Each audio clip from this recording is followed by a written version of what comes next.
Y quiero el día de hoy hablar un poco acerca del corazón precisamente, del corazón.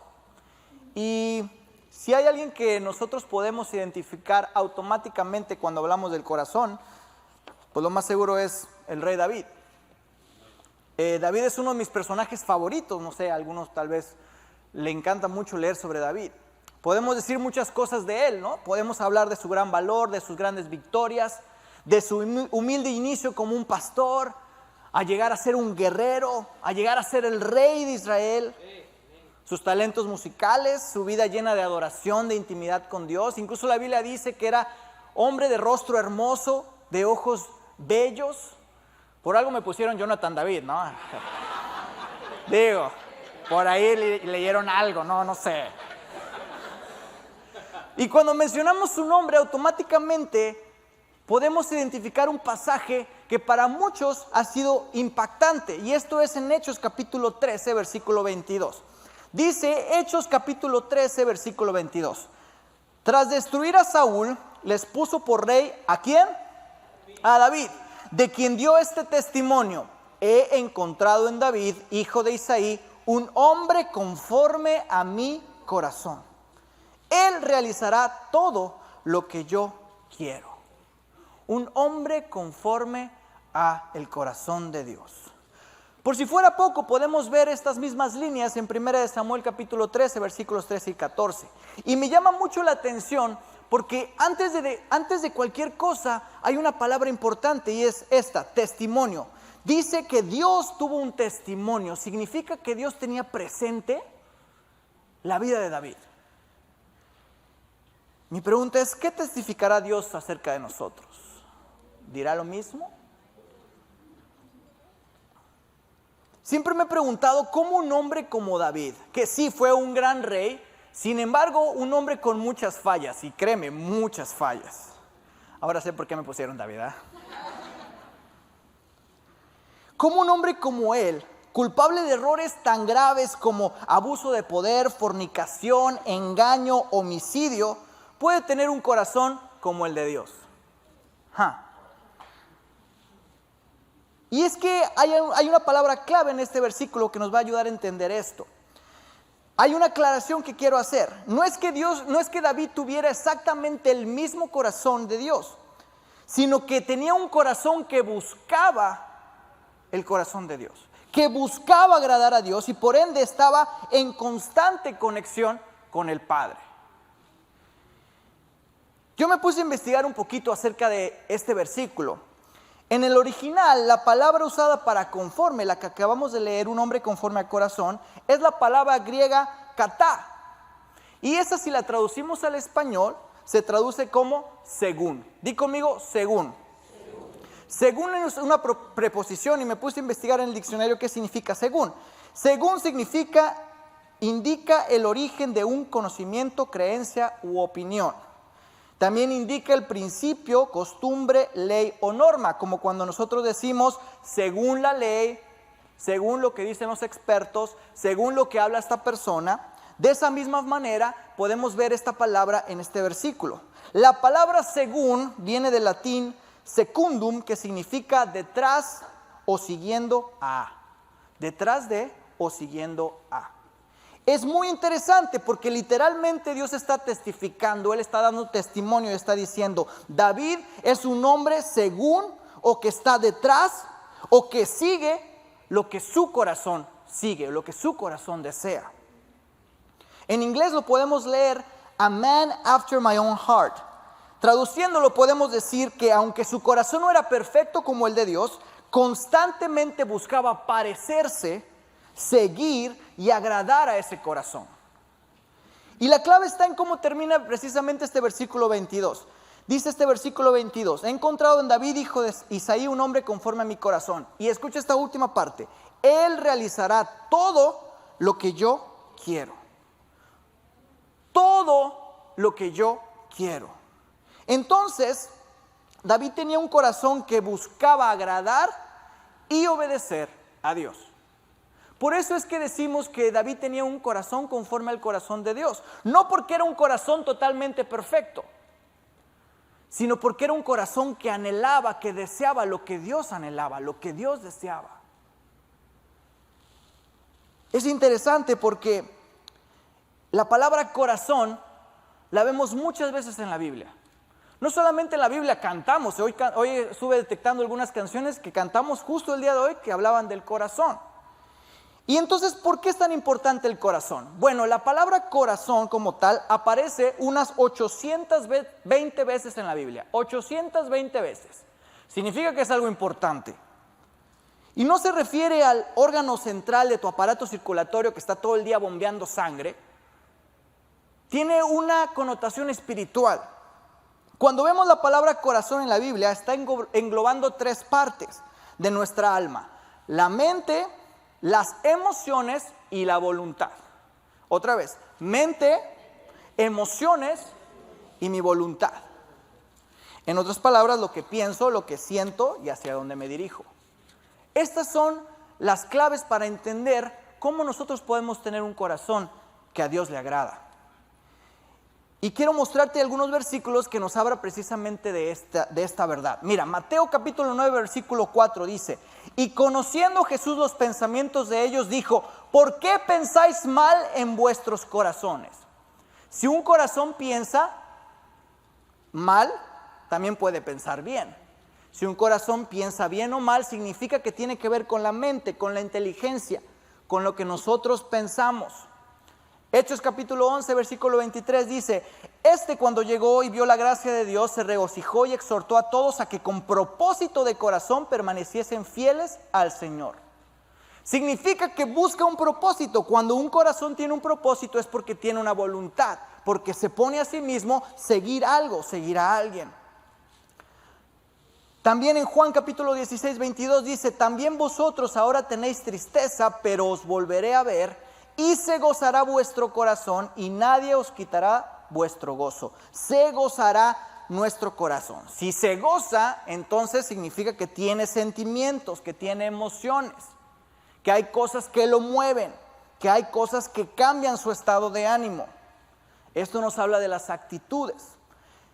Por último, en Hebreos capítulo 10, versículo 22 dice: acerquémonos con corazón sincero, en plena certidumbre de fe, purificados los corazones de mala conciencia. Significa que también el corazón tiene una conciencia. Cuando hablamos de una conciencia, hablamos de eso que nos indica el bien y el mal. Hablamos de esa voz que nos indica hacia dónde ir, qué decisiones tomar. Así que el corazón que Dios busca es el de una persona que rinde sus pensamientos, sus emociones, su voluntad y su conciencia a Él, a Dios. Un corazón que obedece y agrada a Dios. Obedece y agrada a Dios.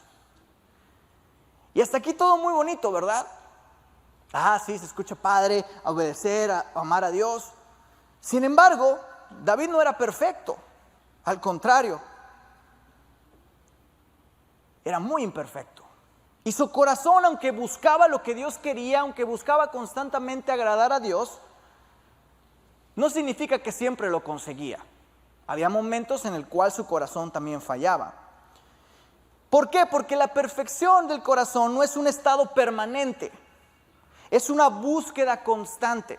No es algo que tú adquieres automáticamente en el momento que tú llegas a los pies de Cristo. Es algo que tú tienes que conservar, cuidar, procurar, renovar. Cuando uno renueva su mente, renueva su corazón, renueva lo que piensa, renueva lo que es. Necesitamos muchas veces morir a nuestra naturaleza, rendirnos por completo a Jesús para que sea Él el que nos enseñe a vivir. Y es precisamente como nosotros nos convertimos en esos hombres y mujeres dispuestos a anhelar, a buscar el corazón de Dios y que están dispuestos a poner su mirada y su voluntad en Él. Esto es muy importante, porque uno no llega a ser perfecto con nuestros propios méritos. De hecho, muchos lo hemos intentado. Hemos tratado con nuestros talentos, con nuestros dones, con todo lo que pensamos, nuestro conocimiento, ser perfectos. Sin embargo, no lo vas a lograr.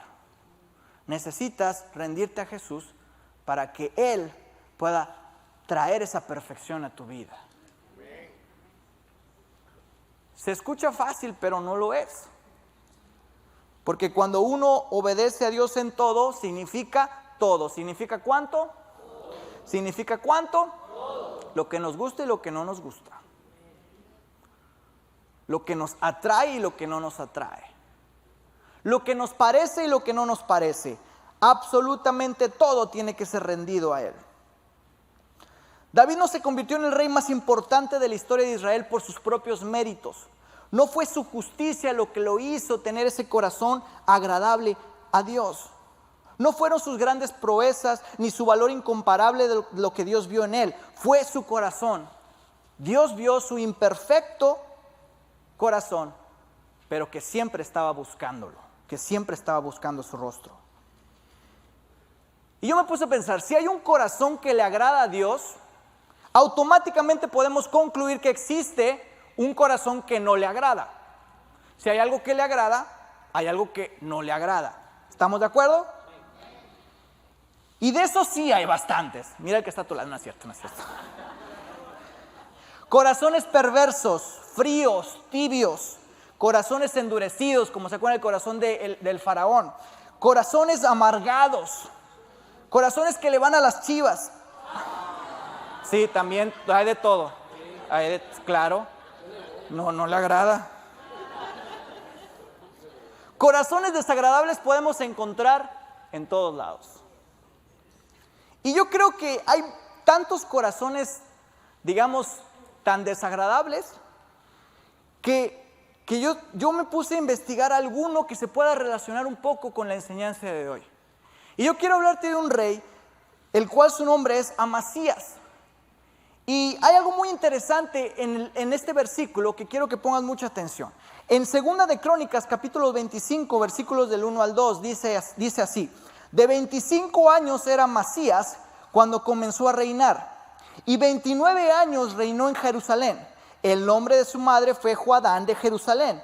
Hizo él lo recto ante los ojos de Jehová, aunque no de perfecto corazón.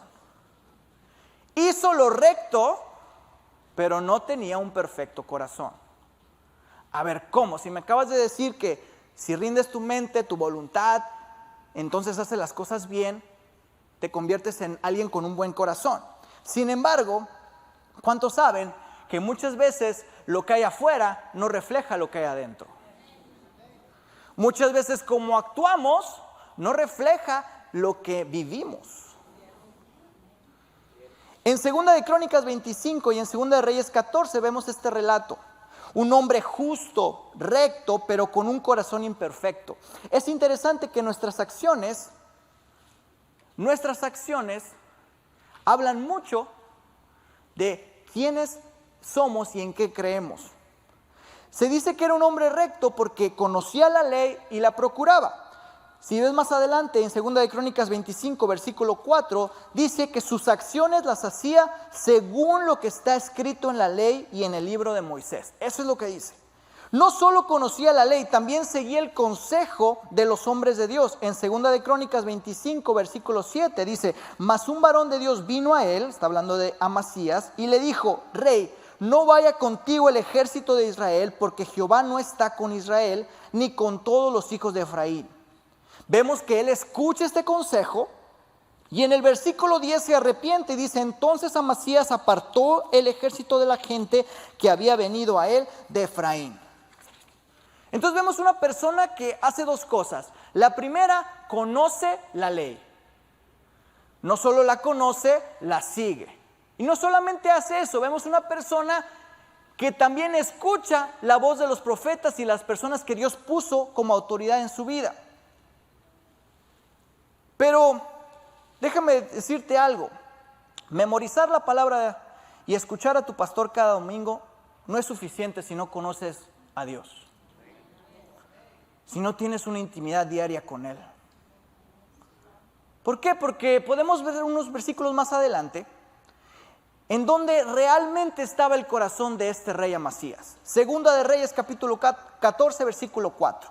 Con todo eso, con todo eso que acabamos de ver, los lugares altos no fueron quitados porque el pueblo aún sacrificaba y quemaba incienso en esos lugares altos. ¿Qué son estos lugares altos? Bueno, es un término abreviado para conocer o para poder darle un significado a los lugares de culto pagano que existían en la ciudad. Generalmente se les llama lugares altos porque estaban en las colinas o en las montañas, y eso les hacía creer a la gente que se acercaban más a sus dioses. Eran centros de idolatría. Y a pesar de que este hombre parecía una buena persona, parecía alguien justo, él estaba siendo permisivo para que el pueblo siguiera adorando libremente a otros dioses. ¡Wow! ¿Cuántas veces nosotros mismos venimos aquí cada domingo rindiendo nuestra vida y rindiendo nuestra familia, pero cuando llegamos a la casa seguimos siendo los mismos permisivos, dejando que hagan lo que quieran? Porque tantas veces que escuchamos de esta palabra, que escuchamos lo que Dios quiere hacer con nuestra vida, con nuestra familia, pero pocas veces las vivimos con los que están a nuestro alrededor.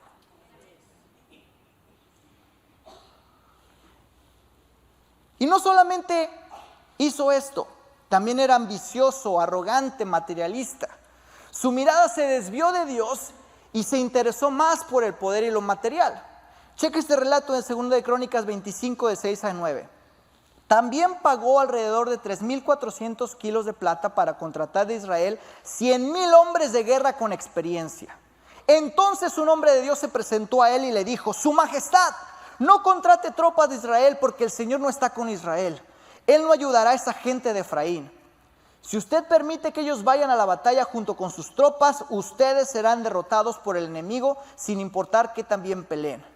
Dios los derribará porque Él tiene el poder para ayudarlos o para hacerlos tropezar. Él estaba confiando en sus propios recursos. Él decía: si voy a una guerra, pues voy a contratar a las mejores armas, a los mejores ejércitos, a las mejores personas a mi lado. Y se había olvidado que si alguien le iba a dar la victoria, ese iba a ser Dios, Jehová, su Señor, sin importar qué tan mucho o qué tan poco tenía. Sin embargo, él propuso en su corazón hacer lo imposible, hacer lo posible en su naturaleza por ayudarle a Dios. ¿Cuántas veces queremos nosotros echarle una ayudadita a Dios?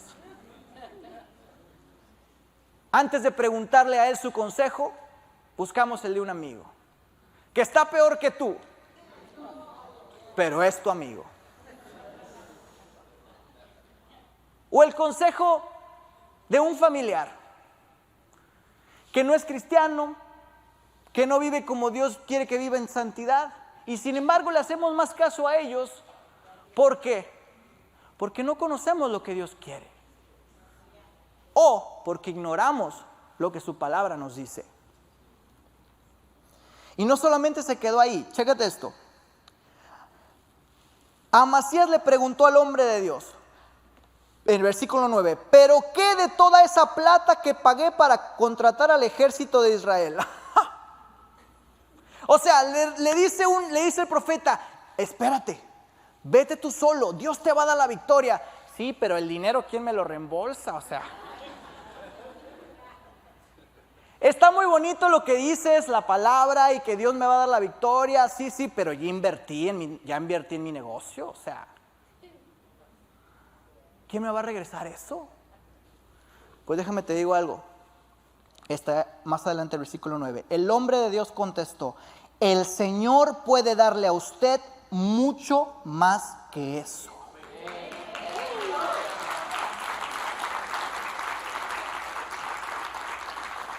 Así que si estás en este lugar, creyendo que lo que has invertido muchas veces se pierde porque tú obedeciste a Dios, déjame decirte algo: el Señor, el Dios poderoso, el Rey de Reyes, puede darte a ti y a tu familia mucho más que eso. Mucho más que eso.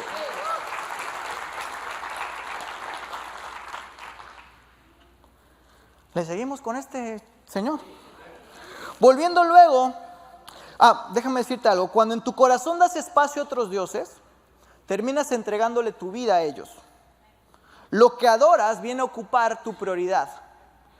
Lo que adoras viene a ocupar tu tiempo. Y muchas veces nuestros recursos y nuestra propia fuerza se convierten en esos ídolos. Porque antes de buscar el consejo y el apoyo de Dios, buscamos nuestro propio consejo. Cuando pasa todo esto, podemos ver que su corazón empieza a cambiar. Volviendo luego a Amasías de la matanza de los edomitas, versículo 14 de 2 de Crónicas 25, trajo también consigo los dioses de los hijos de Seir y los puso ante sí por dioses y los adoró y les quemó incienso. Así que no solamente permitió que los demás hicieran lo que querían, no solamente él se volvió una persona materialista, una persona egoísta, sino que también se buscó un Dios que se acomodara mejor a como él se sentía. Él buscó un Dios que no lo regañara tanto. Él buscó un Dios que fuera un poquito más buena onda. No solo hizo esto, sino que cuando fue confrontado, en vez de arrepentimiento, su corazón estaba lleno de soberbia y amenazas. Escucha esto. Segunda de Crónicas 25, 15 y 16. Por eso se encendió la ira de Jehová contra Amasías, y envió a él un profeta que le dijo: ¿por qué has buscado los dioses de otra nación, que no libraron a su pueblo de tus manos? Y hablándole el profeta estas cosas, él respondió. Y escucha lo que él le responde a esta advertencia y a este reclamo. ¿Te han puesto a ti por consejero del rey? Déjate de eso. ¿Por qué quieres que te maten? Bravo, Amasías. Y cuando terminó de hablar, el profeta dijo luego: yo sé que Dios ha decretado destruirte porque has hecho esto y no obedeciste mi consejo. Ay, pastores, que me sigue yendo tan mal. ¿Y ya hiciste lo que te dije? Ay, ¿quién es usted para decirme?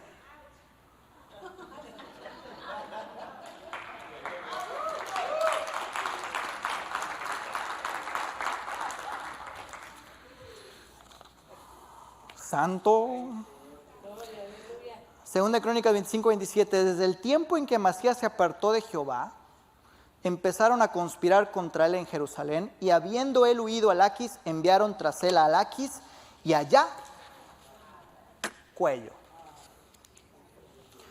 Un corazón imperfecto te aparta de Dios, y lo que pones como objeto de adoración trae consigo tu perdición. Entonces, ¿cómo está tu corazón? ¿Está funcionando esa sonrisa falsa y esas manos santas que levantas todos los domingos y que utilizas como una máscara? ¿Acaso pareces una persona justa, linda, adoradora, pero tu realidad es otra? A esa me dolió.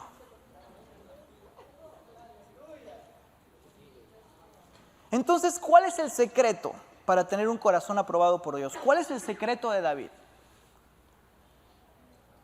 El secreto lo puedes encontrar en Primera de Crónicas 13, versículo 3. Dice que después de que David asumió el trono, llegó a ser ahora sí el rey de Israel, y lo primero que hizo está en el versículo 3, y dice así: y traigamos el arca de nuestro Dios a nosotros, porque desde el tiempo de Saúl no hemos hecho caso de ella. Y traigamos el arca de nuestro Dios a nosotros, porque desde el tiempo de Saúl no hemos hecho caso de ella. La primera iniciativa de David como rey fue precisamente traer el arca de Dios, que simboliza la presencia de Dios, para que esté en medio del pueblo. Es interesante recordar que el arca de Dios había estado fuera de Jerusalén por lo menos unos 70 años. 70 años. Incluyendo los 40 años del reinado de Saúl. Después de ser robada por los filisteos, el arca estaba en casa de Abinadab. Significa que durante todos estos años había otras prioridades más importantes para Saúl que la presencia de Dios. Para él, la presencia de Dios no era necesaria.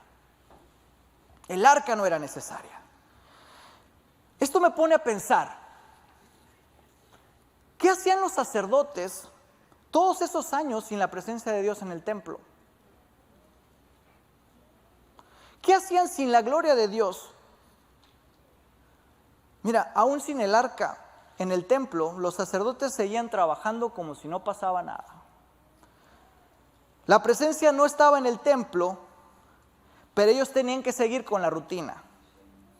Había tradiciones que cumplir, eventos que realizar, grupos que dirigir, un programa que cumplir, un sistema religioso que mantener. Todo tenía que ser normal.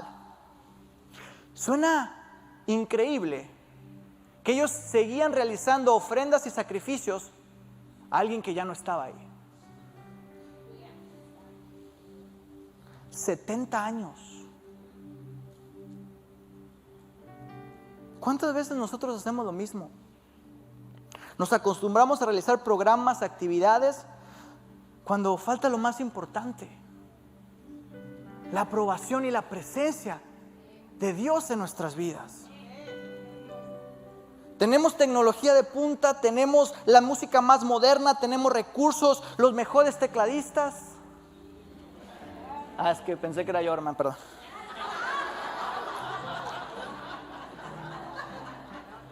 Tenemos todo, pero la presencia de Dios nos ha sido robada. Se nos es robada por nuestros programas que construimos sin siquiera preguntar a Dios. No le buscamos, no le oramos, no hay intimidad. La presencia de Dios muchas veces se nos es robada por el rencor, por el odio, por la envidia. Toda una generación, deja tú los sacerdotes, toda una generación se conformó y dijo: es lo mismo si está Dios o no está.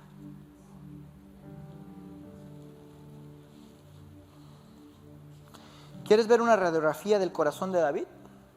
Solo tienes que leer sus poemas, sus salmos que nos muestran su alma y en los cuales expresa sus más profundos sentimientos. Como el Salmo 42, versículo 1 y 2. Como el ciervo brama por las corrientes de las aguas, así clama por ti, oh Dios, el alma mía. Mi alma tiene sed de Dios, del Dios vivo. ¿Cuándo vendré y me presentaré delante de Dios? Y es que muchas veces nos olvidamos que nuestro amado, que la persona que está sacrificando, que sacrificó su vida por nosotros, debe de ser lo más importante en nuestro día a día. Y nos conformamos con programas y nos conformamos con eventos y actividades que simplemente nos llenan la agenda, pero que nos mantienen vacíos. Nos conformamos con venir una vez a la semana. Nos conformamos con, leer una vez a la semana. Pues vamos a leer la Biblia. Bueno, ya la leí el domingo, entonces ya puedo unos 3-4 días después. Tranquilo, o sea, dame chance. Es que está bien buena la serie de Netflix. Es que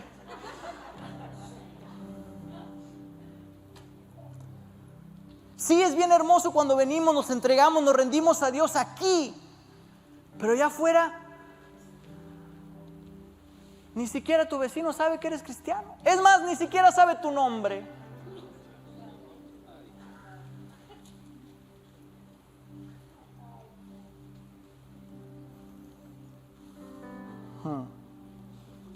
Como el ciervo brama por las corrientes de las aguas, así, Señor, clama por ti el alma mía. Mi alma tiene sed. Mi alma tiene sed. Señor, nuestras almas tienen sed de ti. No de lo que nos puedes dar, no de las bendiciones, no de los momentos bonitos que pasamos en la alabanza. Tiene sed de ti. Mira, para el siervo, el agua no es un lujo, es una necesidad primaria. Sin agua, el siervo se muere. De hecho, un cuerpo humano puede vivir hasta 3 días sin agua, pero después de eso,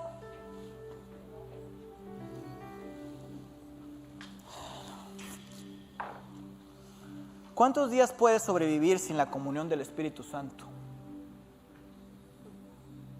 ¿Cuántos días puedes vivir sin leer un pedazo de la palabra del Señor? Tal vez es difícil que respondas esto porque ni cuenta te has dado que ya llevas varios años muerto sin Él. Cuando el siervo encuentra agua, después de estar sediento, después de vagar buscando esa fuente, lo único que puede hacer es meterse a esa agua. No se queda tímidamente en la orilla, nada más ahí, bueno, nada más poquito. No. Se sumerge, la busca, clama por esa agua. ¿Por qué? Porque necesita de esa agua para vivir. Me encanta porque para tener agua tiene que inclinarse. Y cuando te inclinas, quedas vulnerable. Porque no importa ahora quién está atrás o quién está a un lado, lo único que te interesa es ser saciado.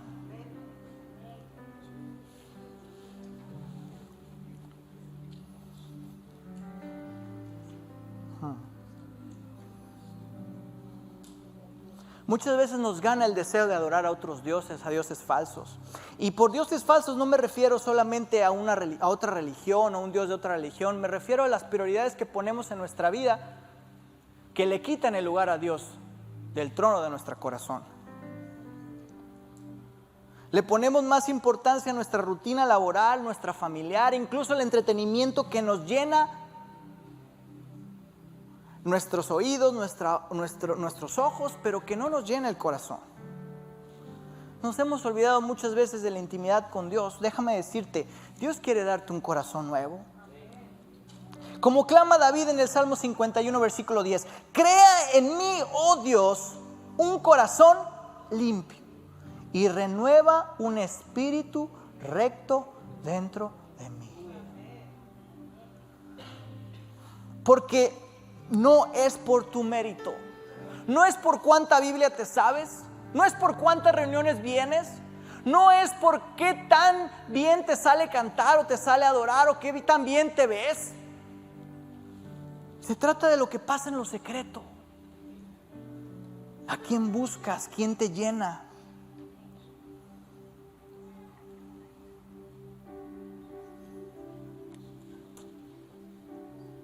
Todos fallamos. Todos fallamos como el rey Amasías. Pero la clave está en ¿qué harás después de esa caída? ¿Seguirás endureciendo tu corazón? O como el rey David, que en su momento más oscuro, que después de haber cometido el peor de los pecados para él, después de haberse metido en el lodo con todo y chanclas,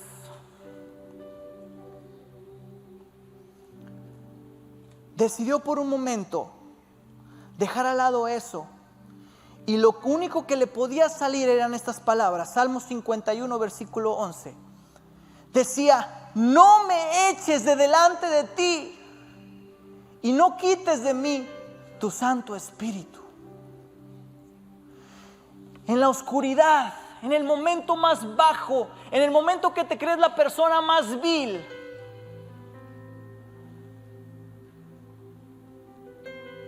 ¿qué es lo que clama tu alma? ¿Qué es lo que te preocupa? Mira, David no le pidió: Dios, salva mi trono, salva mi posición.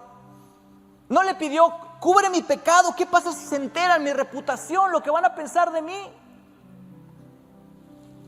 Para él lo más importante era su intimidad con Dios. ¿Cuántas veces hemos orado así después de cometer una falta? Señor, salva mi ministerio, salva mi reputación. Si se enteran de lo que hice, ya no me van a dejar servir, no voy a poder tocar, no voy a poder predicar. No me quites las bendiciones. Mira, David estaba más interesado en no perder su comunión con Dios. No le interesaba nada más. No le interesaba ni el dinero, ni su posición, ni su trono, ni lo que dirá la gente de él. Lo que le interesaba era: Señor, no me eches, no me dejes, no quites de mí tu Santo Espíritu. No quites tu Santo Espíritu. No importa qué tantas veces puedes equivocarte. Lo que importa es qué clamor va a tener tu corazón. ¿Qué es lo que vas a hacer a la mañana siguiente cuando te levantas sin saber qué hacer? Lo primero es llamar a un amigo, tratar de maquillar el asunto. Lo primero es con tus propias fuerzas tratar de resolver el problema. O por un instante vas a parar todo y vas a decir: Señor, no sé qué hacer, pero no te vayas de mí. Te necesito. Te necesito. Te necesito. Te necesito a ti, a ti, a ti, a ti. No me importa nada más, me importas tú. Me importas tú, me importas tú, me importas tú, Señor. Me importas tú, Dios. Los sacrificios de Dios son el espíritu quebrantado. Al corazón contrito y humillado no despreciarás tú, oh Dios. Un corazón humillado no le interesa qué posición está. No le interesa en qué momento de su vida está. Lo que le interesa es simplemente mostrarse completamente al natural y decir: se quitaron las máscaras, lo que te necesito es a ti. No quiero tener más, te quiero a ti. Porque sin ti me muero. Sin ti, Jesús, me muero. Sin ti, Señor, me muero. Sin tu Espíritu guiándome, me muero. Lo más importante es tu comunión con el Padre. Tu responsabilidad tiene 100% que ver con el tiempo que tú pasas en intimidad con Dios. Porque para David, el tesoro más grande de su vida era el Espíritu Santo. El tesoro más grande para él era estar cerca de su amado, cerca, estar donde Él está.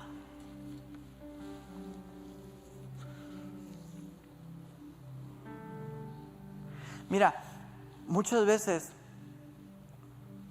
es muy bonito pensar que nuestro corazón está totalmente rendido a Dios, porque se escucha romántico, ¿sí o no? Ay, yo amo a mi esposa, mi corazón se rinde a mi esposa. Pero ¿qué pasa mañana cuando le grito a esa misma esposa? Cuando le fallo a esa misma esposa.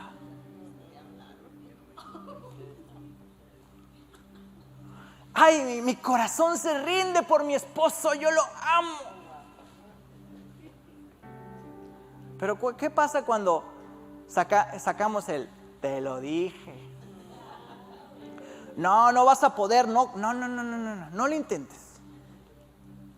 ¿Qué pasa cuando nos gana nuestra naturaleza y desviamos nuestra mirada de Dios y en vez de ver lo que Dios puede hacer con nuestra vida, vemos cómo está nuestra vida? En vez de ver lo que Dios puede hacer con lo que tenemos, vemos cuánto nos falta. En vez de ver lo hermoso que es tener una intimidad con Dios, vemos cómo tener más amistades, más conexiones, más relaciones. Y nos olvidamos que ese mismo corazón del Padre también anhela estar cerca de ti. Ese mismo corazón del cual se habla en este versículo, es el mismo corazón que está dispuesto a derramar su amor por medio de una cruz, dando la vida de aquel cordero inmolado perfecto. Y sin embargo, muchas veces nos olvidamos de que ese sacrificio ese sacrificio que costó tanto está disponible para nosotros. Para nosotros tener esa intimidad en el cual podamos venir y llamarle papá a ese Dios eterno. Porque por esas llagas también somos sanados. Porque por esa entrega también somos restaurados. Porque por ese sacrificio podemos tener esa libertad de decirle, Abba Padre. Esa es la intimidad que Dios quiere contigo. Que todos los días de tu vida recuerdes que Él es lo más importante. Que Él es lo único. Escucha, lo único. Porque un corazón que se rinde por completo a Dios, contrito y humillado, Él nunca va a rechazar. No importa la condición en la que se encuentre. No importa lo que ha pasado. Porque lo que ha pasado quedó en el pasado. Cuando viene Jesús a darte la luz, la libertad, la transformación.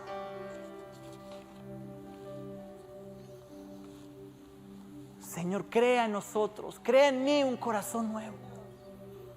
Un corazón que no se olvide ninguno de tus beneficios, ninguno, Señor, de tus estatutos, ninguno, Padre Santo, de tus anhelos, ninguno de tus deseos. Así que yo quiero terminar invitándote a que si en algún momento esta palabra llegó literalmente a tu corazón, hagas algo al respecto. Mira, hay cosas que se pueden resolver hoy, pero hay cosas que no. Hay cosas que necesitas tiempo, pero tienes que empezar en algún momento. Y hoy es el día para que empieces. Si has estado navegando por esta vida sin una clara dirección, si has estado viviendo solamente por vivir, pero no tienes un propósito, este es el día para que encuentres a ese Dios que cambia y transforma corazones, aún esos corazones lastimados, aún esos corazones imperfectos, por las cosas que has hecho o lo que te han hecho. Hoy es el día de encontrar esa libertad. Hoy es el día para que dejes eso a un lado y te concentres en aquel autor consumador de la fe, aquel que está dispuesto a amarte, a sanarte, a transformarte. Es tiempo de que quites tu mirada de lo que te hicieron para que te concentres en lo que Él hizo. Es tiempo de que tú quites tu mirada de las cosas materiales que te faltan para que veas a aquel que lo tiene todo. Es tiempo para arrepentirte y dejar que sea Él el que cree un nuevo corazón en ti. Porque es muy importante el testimonio que tiene Dios de ti, lo que Él piensa de ti. De hecho, es lo más importante. Así que a mí me gustaría invitarte. Vamos a hacer 2 oraciones el día de hoy.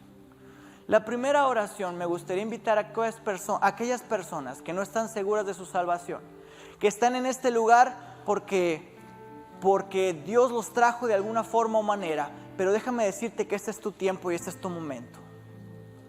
Si en este día no estás seguro de que tengas un corazón libre para amarlo, un corazón dispuesto a seguir a Dios, un corazón que tiene a Dios en primer lugar, me gustaría hacer esta oración contigo, para que le pidamos a Cristo Jesús que sea aquel que venga a tu vida, transforme tu corazón, te salve y te dé un propósito. Me gustaría que todos podríamos cerrar nuestros ojos, inclinar nuestro rostro. Que el Espíritu Santo sea aquel que hable a tu corazón, a tu mente, que sea el que hable a tu voluntad. Si estás aquí en este lugar y quisieras aceptar este regalo, quisieras aceptar este Jesús que transforma vidas y transforma corazones, me gustaría que ahí donde estás pudieras levantar tu mano. Porque el día de hoy Dios tiene esperanza para ti. Gracias, gracias, gracias, gracias. Me gustaría que todos pudiéramos hacer esta oración. Señor Jesús, en esta tarde te entrego mi vida, te entrego mi corazón. Lléname de tu amor, lléname de tu esperanza, lléname de tu propósito, lléname de tu salvación. Te entrego mi alma, te entrego mi cuerpo, te entrego mi mente, te entrego mi corazón. Crea un nuevo corazón. Enséñame a vivir. Te acepto como el Señor de mi vida. Te acepto como aquel que cambia mi destino. En tu nombre, Jesús. Amén.